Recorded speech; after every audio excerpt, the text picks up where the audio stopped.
Hi, everybody. Welcome back to the Interact podcast. Today, I am joined by ads expert Monica Louie. We're going to talk about quizzes with ads, ads in general, all the good things about ads. So, thanks so much for being here, Monica. I appreciate it. Oh, thank you so much for having me. Yeah, so let's get right into this. I reached out to you because I got an email from you. I'm on your email list about a quiz that had brought in a good number of leads through an ad. And I was curious to learn more about that. So, cue us up with some examples of quizzes that you've helped run ads for that you've seen really great results with. Yeah, absolutely. Yeah. So we've run, I have my own agency. We've got a virtual team. We've run ads for clients across the board with online businesses mostly and digital products. And some of the great lead magnets that we've run ads to have been quizzes, which have been really fun to work with. Big fan of your tool. You've done a great job with it. Makes it really easy to put together a quiz that looks really nice and is easy to interact with. So, when a client is interested in running a quiz, I always send them to your tool. So, with that, we've run a few quiz ads over the years, and one of them was for a quiz for my client Jonathan Milligan from Market Your Message, where he had a quiz: which online business is right for you, and then he helps businesses narrow their messaging and their marketing and all of that. And he has a book funnel on the back end of that quiz.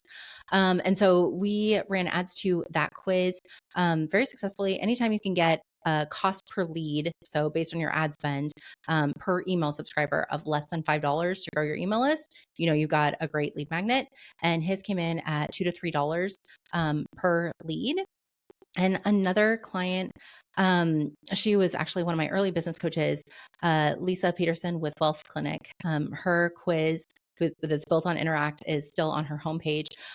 She ran that for several years with ads, grew her email list by tens of thousands, and her overall cost per lead was around 42 cents. So her quiz was amazingly successful, and still on her website and very active, bringing in leads.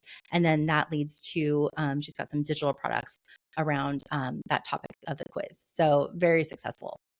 That's so cool. I didn't know you were running the ads for Lisa. I know Lisa, and that was such a cool case study, just the way that's worked for her. So it's cool to get to Yeah. chat with you about the behind the scenes. Yeah. Amazing. Amazing. So good, so good. So zooming out a little bit outside of just quizzes, because obviously quizzes are a great lead magnet. We believe that. It sounds like you've seen some great examples of that. But at a more zoomed out level in terms of ad strategy for 2025, we're getting to the tail end of 2025. So going into 2026, what are you seeing? What are the trends? What are the things that are popping up over and over again? The things that are working well for people, the stuff that's not working anymore, that kind of stuff. Yeah. Yeah. So I mean, definitely right now, short form video, is all the rage on with the growth of TikTok and of course Reels on the Facebook and Instagram platforms. So we always like to test short form video, keeping it really short and to the point, around 30 seconds at the most, maybe up to a minute at the longest. It used to be we could run, video ads for, a few minutes at a, for the video. Now just keeping it really short and to the point, catchy, is going to help bring in that engagement. As far as different types of ad formats too, in addition to video, we do animated images. So we use Canva for our graphics, and we just use the built-in features on Canva to kind of just animate some of the elements of like a standard graphic, but just so that there's a little bit of movement as it goes through the newsfeed. So we like to test a variety of images, animated images, video ads, and then still testing carousels for the various ad format that can create engagement. And then testing longer form copy versus shorter form copy. So for quizzes specifically, I would, quizzes are easy to understand. They don't need a lot of explanation as to, what a quiz is or what you're going to get out of the quiz. And so generally we've seen for quizzes specifically shorter form copy, and shorter form meaning like a few short paragraphs and then a very clear call to action. Not super short like a one-liner, but just a few short sentences broken up into short paragraphs with a very clear call to action to take advantage of the offer. I like that. I like that. Yeah, the short form video. I mean, that's like everything now. I think there's like, Yes. depending on the week, I feel like sometimes it feels like the only way to be successful today is to be really great at short form video. I think there's probably an argument to be made not in that direction, but generally that's kind of like where it seems to be going. Is there anything within that? Because I mean, obviously, I think people probably hear short form video and they're like, well, is it instructional? Is it like a skit? Is it like fun? Like what are the patterns there, or is there really no pattern? It's Yeah. just like short. I would test a variety. We have a client who he's got a very detailed checklist for people building custom homes, and he's blown up on Instagram and TikTok. And with short form, some of them are instructional, some of them are just like a little teaser, some of them are just like really interesting, like details, that you can upgrade your home with something very simple, like a very cool, feature.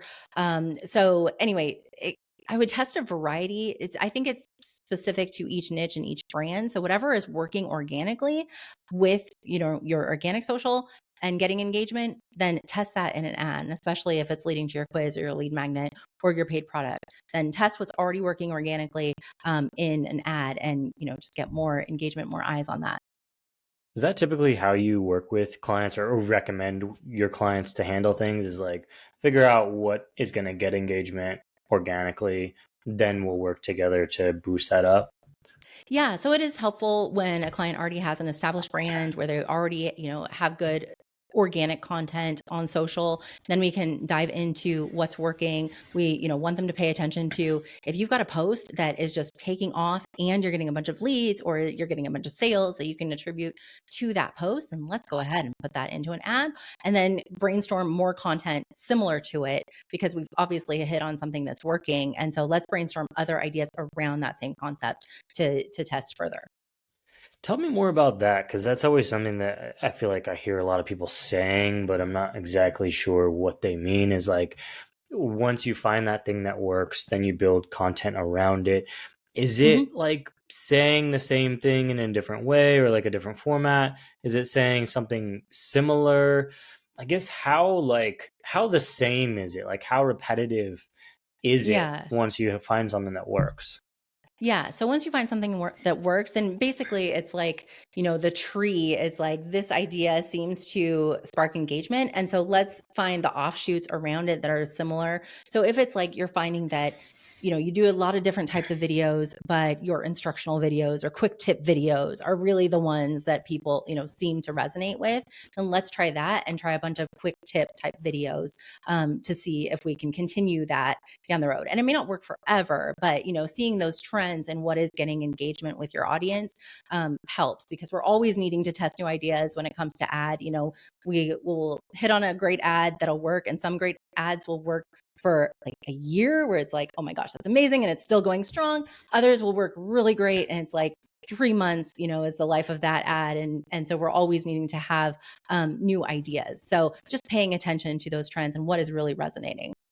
And then the What? seasonality too, as you mentioned, we're at the end of the Yeah. year, going into the holidays. Like January is always like new year, new you. People are ready to take action on their goals. So that's a great time for ads specifically, because people have a lot of the big advertisers have pulled back on their ad spend after the Q4 holiday sale push kind of wraps up. So we see ad costs drop dramatically in January, but then it's a great time that people are ready to take action after the holidays, on their goals. They're recommitting to their health goals or their money goals or whatever it is, their business goals. And so they're ready to take action. So it's a great time that people are very engaged early on in the year. I'm curious to dig into that, like the life cycle of the ads, because I hear that all the time too. What is that? Is it purely like saturation, like the market has seen that ad enough times and that's why it starts to drop off? Or is it something in the algorithm of the ads where the algorithm just naturally kind of makes the ads stop performing as well? Like do you have any insights into that? I think it's like a case by case scenario. Sometimes it's just like the seasonality of the year that people are more interested in that, and topic in the spring or something. Sometimes it's just that if you are hitting a smaller audience, then they've seen it, kind of over and over. So it's time to test something new, and there's creative fatigue. There are times where we will kind of test multiple different ads. Something will take off. We'll turn off the lower performers, keep the better performers going, and then a few months later, as the initial better performers are kind of like dwindling down, then we'll bring back the older ads as we're brainstorming new ideas. So we're always brainstorming new ideas, but it's like, well, if that one didn't really get much of a chance, the algorithm just didn't push it out as much, let's maybe bring it back. Maybe it can have some new life because we've moved on, it's a few months later. People haven't necessarily seen that ad recently. So, and we've had that work where ads that we bring back that seem to have lost, some engagement early on, bring them back later, and it's just like a brand new ad. So we're always testing new things, bringing things back, but always coming up with new ideas is the theme. Yeah, I like that a lot. I mean, even with quizzes, we've started to see that, and that behavior kind of shifted. Like, I don't know, prior to maybe a couple years ago, it was always like, oh, well, you have one quiz and you like dial in the ads for it and you just kind of run it for a long time. Whereas now it's almost like you got a portfolio of lead magnets and like you got two quizzes and then like maybe five other things. And then you rotate those throughout the year because they sometimes just work better if you turn them Absolutely. off for 8 months and then turn it back on. And then maybe you add another quiz to the mix and it's like a new thing. Um, I'm curious to dig more into that seasonality thing. That's fascinating to me. Like, beginning of the year, people are more open to suggestions about goals or setting goals or like things around health and wellness and stuff like that. What else do you see throughout the year? Like, what spring, summer, and fall look like? Yeah. So, I mean, every industry is going to be like have their own kind of seasonality to it. But as far as our clients across the board and ads specifically, Q1 is like the best time to run ads because again, people have pulled back a lot from their ad spend. There's less competition. So ad costs are just generally time and time again lower. I've been doing this for 10 years now, and it's like January 1st, every single time. It's like ad costs drop dramatically. So definitely capitalizing on the beginning of the year. Going into spring, you can see like it's maybe not as great as January, but still strong. And then summer, again, it depends on the industry, but summer for a lot of us in the online business space, just like people are, busy, not as engaged. And so we see like a dip in summer. So that's where we'll encourage our clients, if it makes sense to do like a, summer sale, 4th of July sale, Labor Day sale, kind of something that we can kind of focus on to kind of reinvigorate and re-energize the audience and bring them back, those that are still, kind of paying attention or as they're, in between travels or whatever they're doing in the summer. And then going into the fall, it's kind of a new year type thing as kids are going back to school. People kind of get like back into their schedules and routines after the summer. So that can be a great time for people to be engaged. So generally we see as like August is winding down, we're going into September, costs are getting better, and there's more engagement. And then as we get into Q4, then there's just like a lot more competition. Election years definitely are kind of crazy because you've got the election on top of it. But Q4, everybody's doing their Black Friday, Cyber Monday, holiday sale push. So there's a lot more competition, but we still can get really great results, especially with those timely Black Friday, Cyber Monday, holiday sales ourselves, because people are in the buying mode. And so we try and capitalize on that, depending on what the offer is. We can say, a gift for like one of my clients is in the photography space. So she teaches her techniques with photography and having creating all those beautiful stellar portraits. And so we'll talk to like for the photographer in your life, grab a gift. And then as we're kind of like winding down the holiday sale, the messaging is like gift for you as we head into the new year. So we kind of try and tailor the messaging based on the seasonality of what's happening, what's relevant to the audience. So that's kind of the general trends that we see, but every industry is going to be specific. Yeah, that makes sense. But it's a cool outline of the year to just kind of hear. I'm just listening and I'm like, oh yeah, that makes sense. Like kind of the arc of the ups and downs of the year and timing your spend in conjunction with when Mm, people are like planning and thinking about what to do versus going into like doing or execution mode in like the periods of the year when people are like really heads down. Probably not the best time to like do a huge ad push, depending on what industry you're in. But like, you don't necessarily want to try to reach people when they're like really in that operational mode and like busy. So that makes a ton of sense. I was curious, like, is there any sort of pattern that you see in terms of maybe not who exactly, but like the vibes, if you will, of the ads? I don't know if that makes sense, but like the emotions in them or the way that people are showing up and talking, like, classic examples like the very over the top, like, late night TV salesperson kind of vibe versus the more subdued, like chilled out, I'm just telling you some instructional stuff.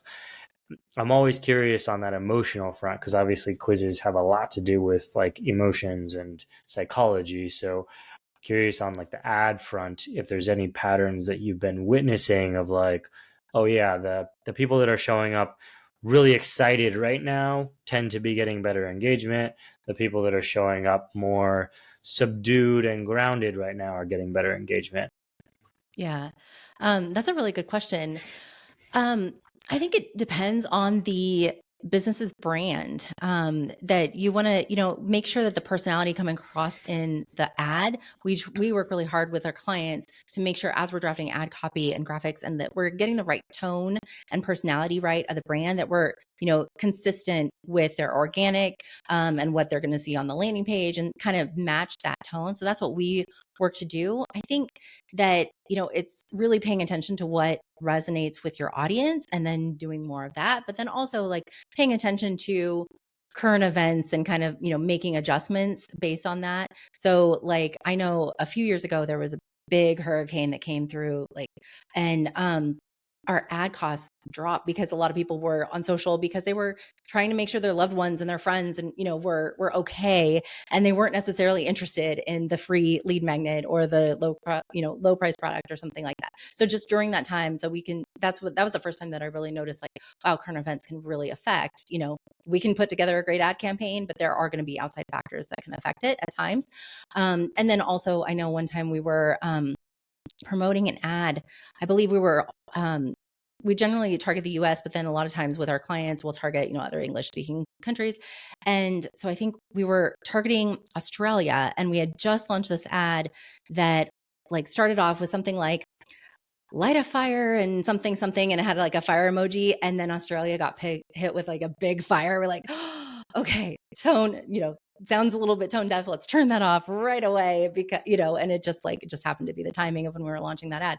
So it's like just paying attention to those things, when there are major, shifts, current events, you kind of moods across the board happening, then, be cognizant of that and adjust accordingly, if you need to, so that you're not looking tone deaf to the moment. But definitely as far as like the general brand and vibe, definitely I think with the rise of short form video, a lot of those are like high energy, quick, snappy videos. So if that resonates with your audience, then definitely test it out and do more of that if it seems like it's working. Right, right, yeah. That those are such good points, like paying attention to current events, and just because something is lower cost doesn't necessarily mean that's a good thing. So you got to know like the why behind that. It's almost like, I don't know, an investment strategy. Well, it is an investment because you're investing in running ads, but it's kind of the same as like how Warren Buffett would buy a stock. It's like, oh, why is this stock cheap right now? Is it a problem or is it like just a good opportunity? And then same thing with like being on tone or not saying things that would be taken the wrong way given what's happening in a place or a country at that time. That's really, really cool. That's a perfect thing I think for people to kind of end on and chew on. Where can people go to learn about your approach more? Like all Sure. the good things that you can offer. Yeah, absolutely. Well, thank you. This has been a lot of fun. Mhm. My website is flourishingimpact.com. So you can learn more about us and our agency there. And I also have my own free lead magnet. It's a free Facebook ad starter kit that they can find at flourishingimpact.com/interact podcast. And yeah, you can learn all about our offerings and our services on our website. Awesome. Well, thanks so much, Monica. This was great. All right. Thank you.